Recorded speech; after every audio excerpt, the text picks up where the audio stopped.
saja berada. Hari ini adalah pertemuan perdana untuk pelajaran agama Katolik di SMP Negeri 2 Samarinda semester pertama. Kita akan membahas tentang pendidikan agama Katolik dan budi pekerti. Kita membahas tema tentang Aku Citra Allah yang unik. Bapak ulangi lagi, tema pertama yang kita bahas adalah Aku Citra Allah yang unik. Tujuan yang ingin dicapai dalam pembahasan ini, Anda setelah selesai pelajaran ini secara daring atau secara online, Anda harus bisa menginventarisasikan ciri-ciri yang menjadikan seorang disebut unik. Itu yang pertama. Yang kedua, Anda harus mampu menjelaskan sikap-sikap yang muncul dalam menghadapi keunikan beserta dampaknya dalam tindakan setiap hari. Yang ketiga, Anda harus mampu menjelaskan makna manusia sebagai citra Allah berdasarkan Kitab Kejadian bab 1 ayat 26 sampai ayat 28. Jadi Anda harus persiapkan Alkitab untuk kita bahas, yaitu Kitab Kejadian bab 1 ayat 26 sampai ayat 28. Yang keempat, nanti yang terakhir pelajaran ini, Anda harus mampu menyusun doa tertulis yang mengungkapkan rasa syukur karena Anda diciptakan Allah unik adanya. Jadi ini 4 hal yang perlu Anda kuasai dalam pelajaran ini dengan sistem online atau sistem daring. Yang berikutnya, bahwa bahan kajian yang akan kita lalui dalam pembahasan ini, yang pertama, kita akan mengenali keunikan. Kita akan mendalami apa makna keunikan diri kita sendiri sebagai ciptaan Tuhan. Yang kedua, kita akan mendalami sikap-sikap kita yang pantas terhadap keunikan diri kita. Yang ketiga, bahwa manusia sebagai citra Allah yang unik. Ini harus kita bahas tentang manusia sebagai citra Allah yang unik. Nah, sebelum kita mulai pelajaran ini, kita akan buka dengan doa. Mari kita siapkan batin untuk berdoa. Dalam nama Bapa dan Putra dan Roh Kudus. Amin. Allah Tritunggal Maha Kudus, hadirlah di tengah kami. Pada saat ini kami akan mendalami firman-Mu yang dapat membebaskan, yang dapat menolong perjalanan hidup kami. Kami akan membahas tentang keunikan diri kami yang Engkau ciptakan, yang mana Engkau ciptakan secitra dengan diri-Mu sendiri. Hadirlah dan berkatilah pertemuan kami, sehingga berguna bagi kehidupan kami. Semua ini doa yang kami tunjukkan kehadirat-Mu dengan perantaraan Kristus Tuhan kami. Dalam nama Bapa dan Putra dan Roh Kudus. Amin. Kita akan membahas subtema yang pertama, yaitu mengenal diriku yang unik. Ada ungkapan yang mengatakan bahwa orang yang tidak mengenal dirinya, tidak mungkin dia mengenal Allah. Ini perlu Anda pahami. Orang yang tidak mengenal dirinya sendiri, berarti dia juga tidak mungkin mengenal Allah.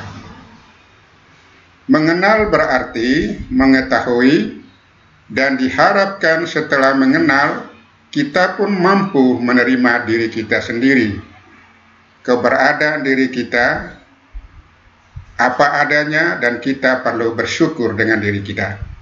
Kita perlu mengenal dan menerima diri dengan segala keunikan yang melekat pada diri kita. Iman Kristiani menegaskan bahwa diri kita tidak hanya unik, melainkan juga bermartabat luhur. Sebab kita diciptakan serupa dan segambar dengan Allah sendiri. Semakin kita menyadari keunikan dan keluhuran martabat diri, maka kita semakin mampu menempatkan diri secara tepat dan benar di tengah-tengah sesama kita, terutama di hadapan Tuhan.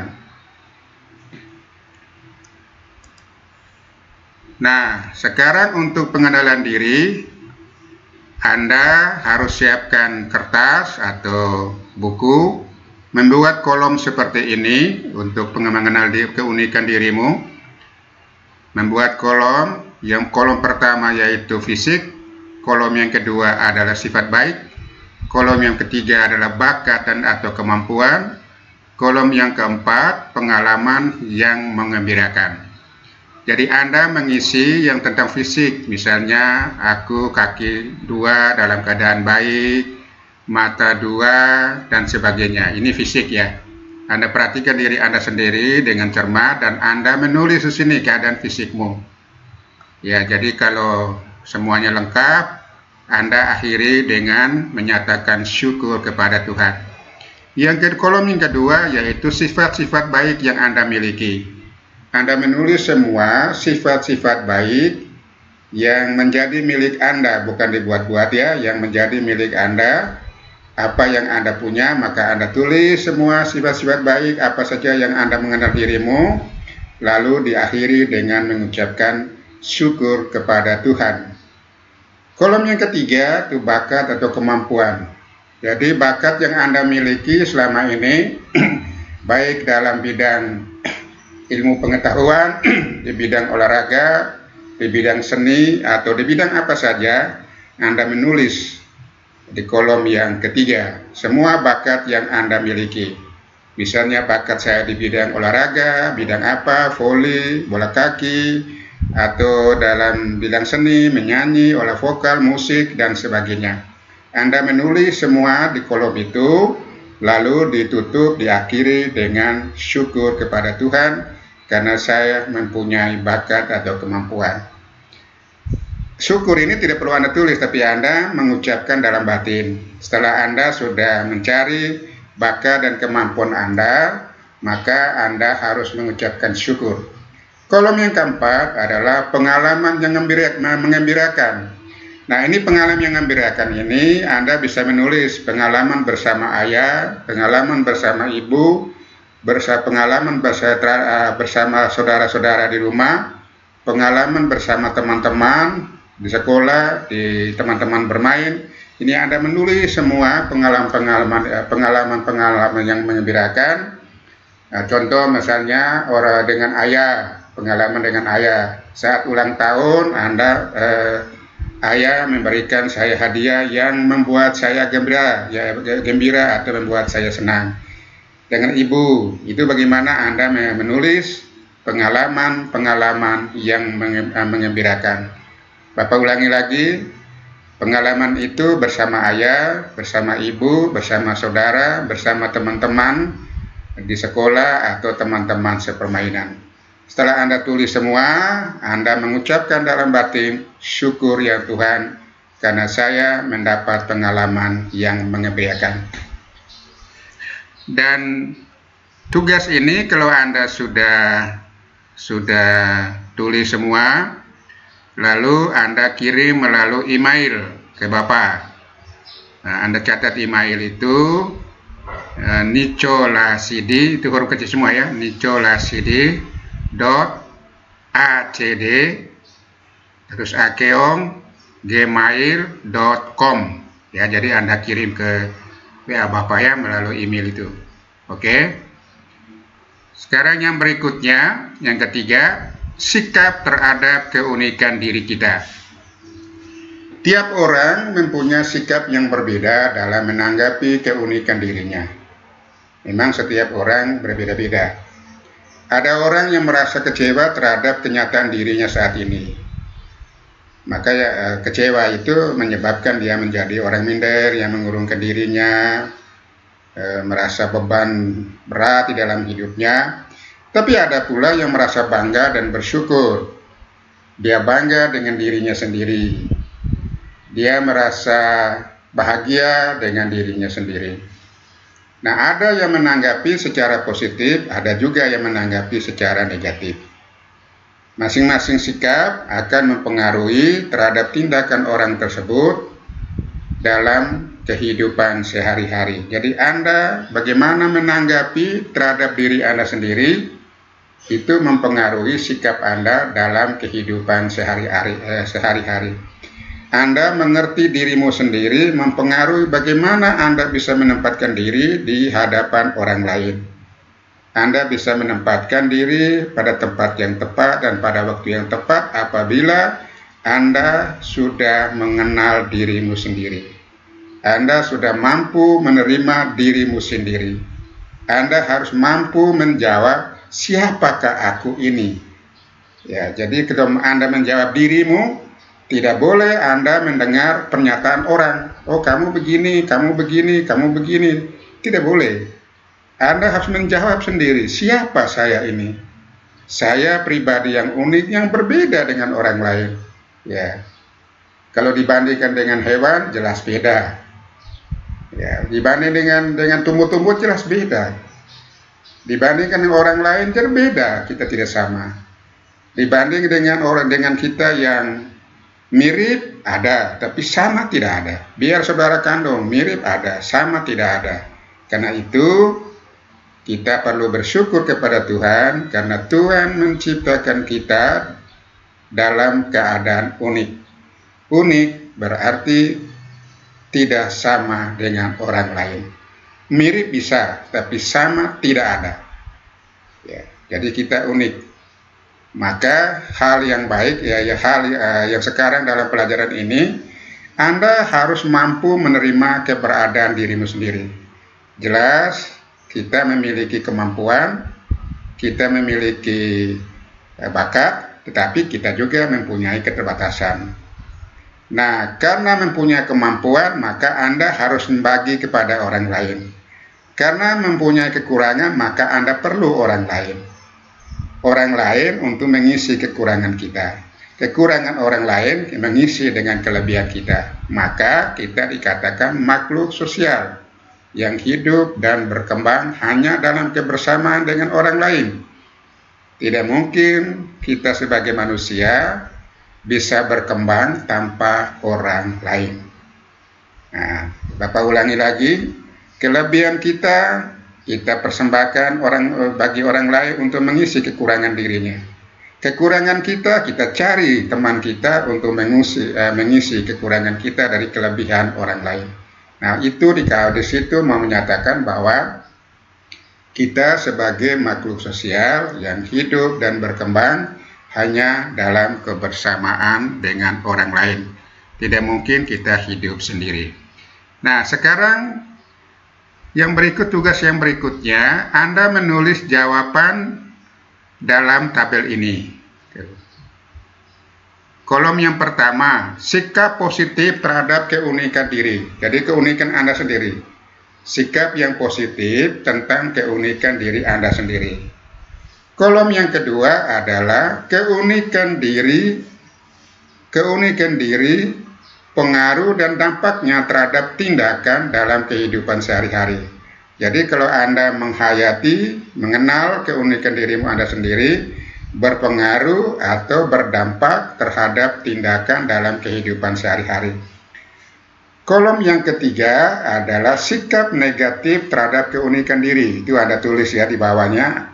Apakah Anda selama ini pernah bersikap negatif terhadap diri Anda sendiri, terhadap keunikan Anda sendiri? Dan kalau ada, Anda tulis apa-apa saja yang pernah Anda lakukan selama ini. Terus, apa pengaruh atau dampak terhadap tindakan dalam kehidupan sehari-hari? Ya, ini Bapak ulangi lagi. Sikap yang positif terhadap keunikan diri, itu kolom yang kedua, Anda menjelaskan apa dampaknya atau pengaruh dalam kehidupan sehari-hari yang Anda rasakan.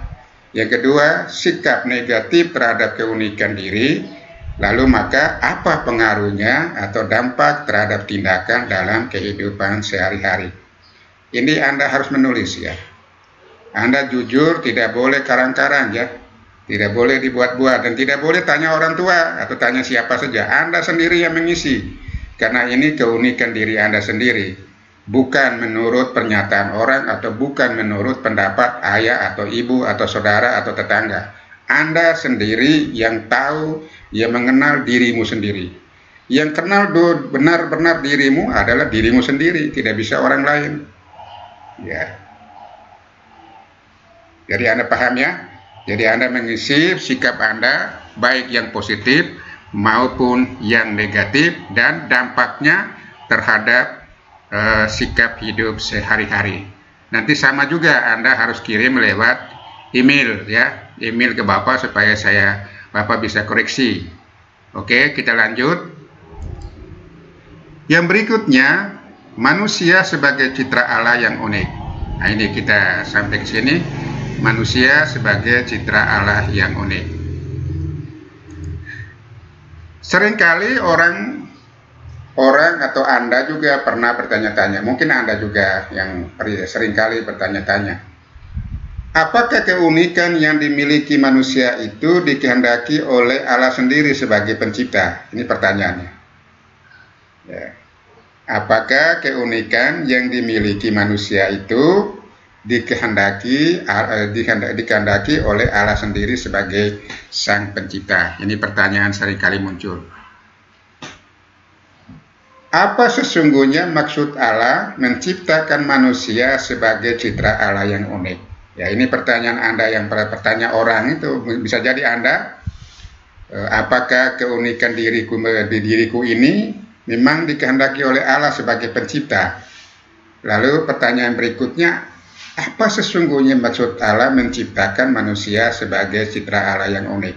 Ini pertanyaan umum. Pertanyaan yang khusus misalnya begini, apakah keunikan diriku? Nah ini Anda bertanya untuk dirimu sendiri ya. Apakah keunikan diriku itu dikehendaki oleh Allah sendiri? Itu Anda harus menjawab.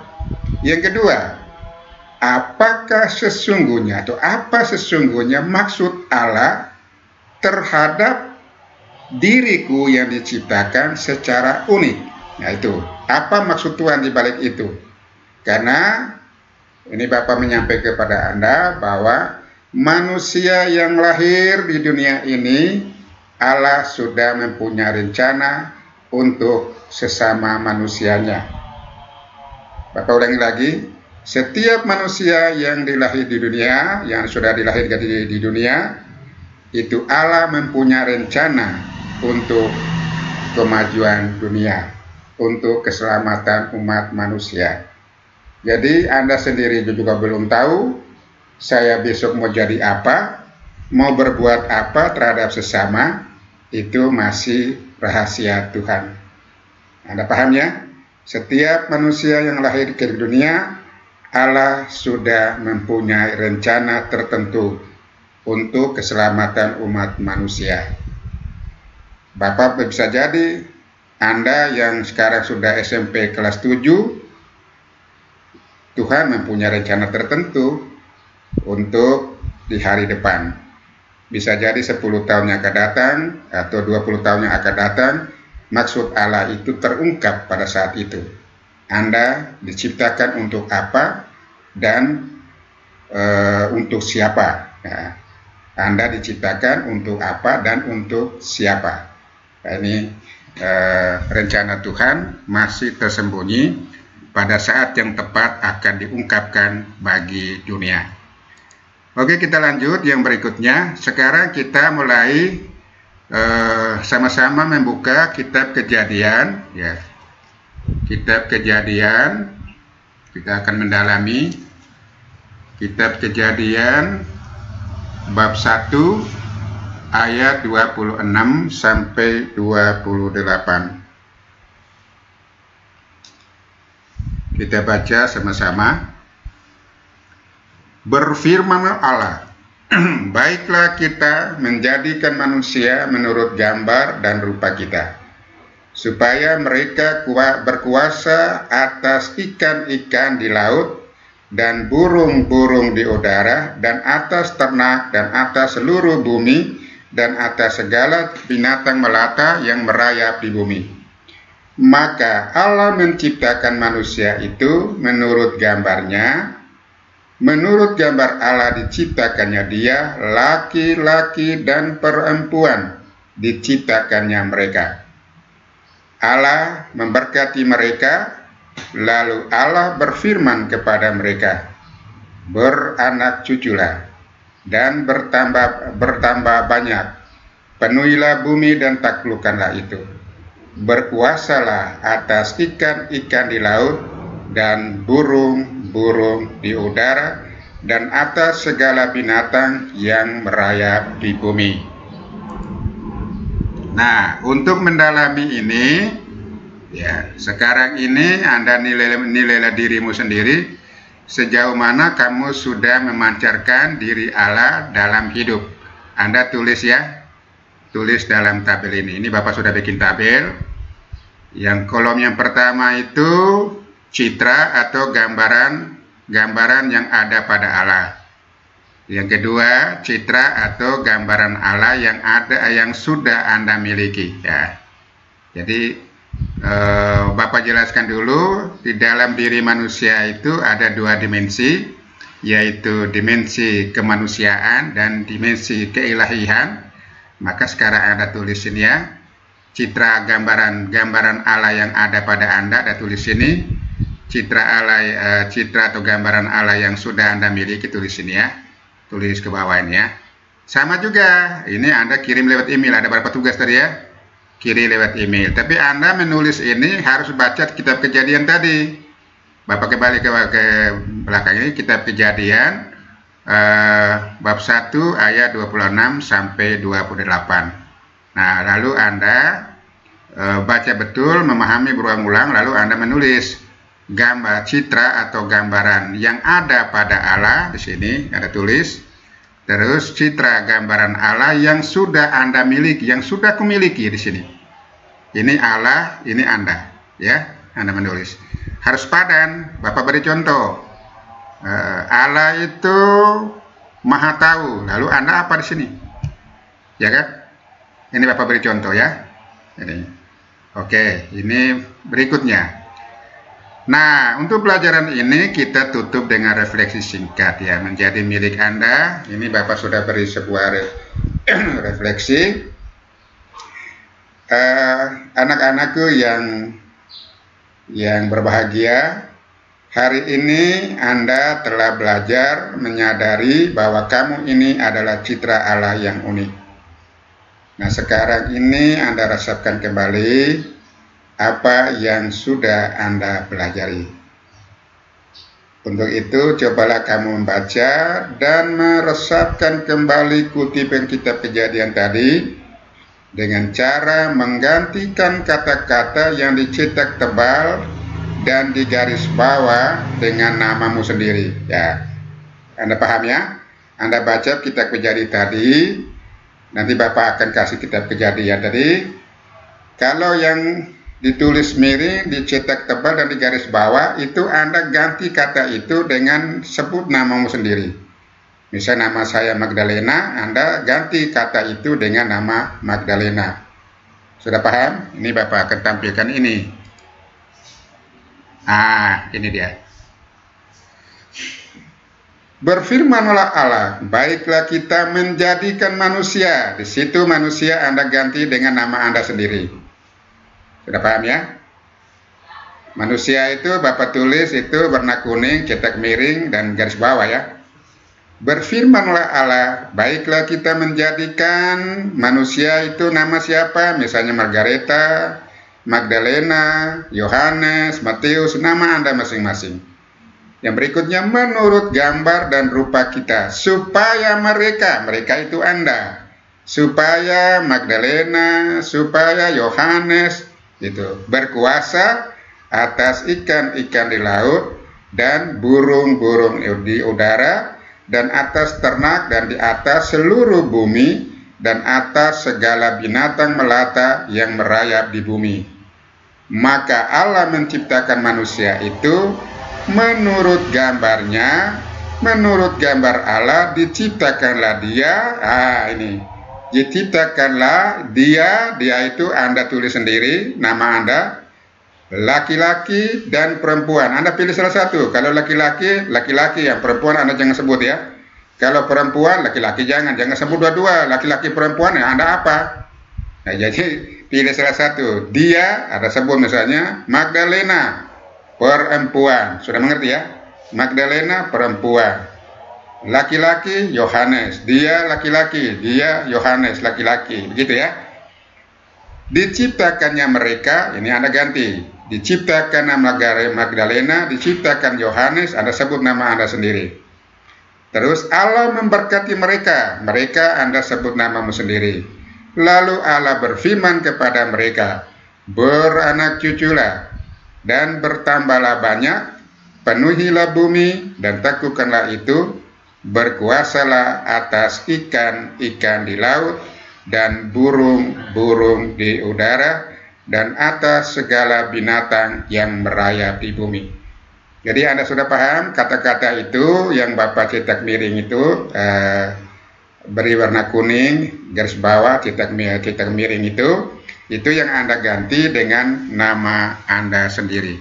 Lalu setelah Anda mengganti nama itu, pelan-pelan Anda merasakan diri bahwa Anda diciptakan Tuhan dengan penuh keunikan. Tuhan memiliki rencana tertentu pada diri Anda demi keselamatan semua orang.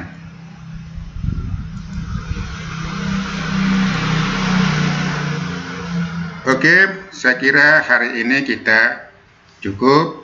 Sampai jumpa lagi di minggu depan, yaitu materi kedua.